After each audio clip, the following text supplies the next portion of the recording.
We start with COVID-19, with countries around the world implementing stricter travel restrictions against China, and that includes South Korea. Our Yoo-jin reports.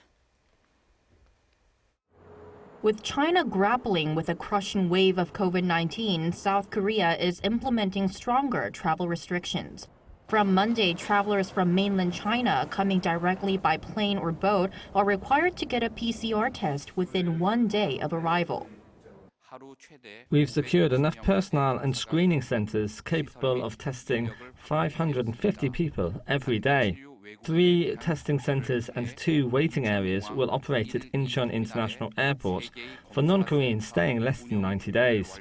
For those who test positive, we've prepared a temporary shelter that can hold up to 100 people. They'll quarantine there for 7 days, and we're planning to open more. Korean nationals and non-Koreans entering from China and staying long-term must get tested at a public health center and stay home until their results come out. For effective tracking and tracing, passengers must enter their contact information to the Q code or the quarantine information pre-entry system before boarding their flight.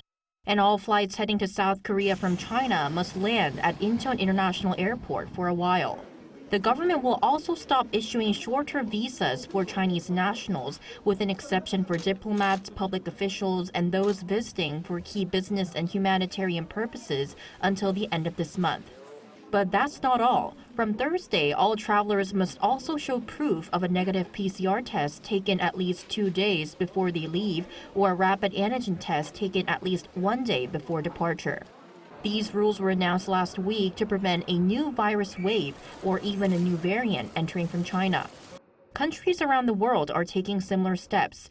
So far, at least 14 countries have implemented travel restrictions on Beijing. They include the United States, Japan, Canada, and Australia. Most of them are asking for proof of a negative PCR test. European Union officials will meet this week to discuss their joint response. 송유진, Arirang News.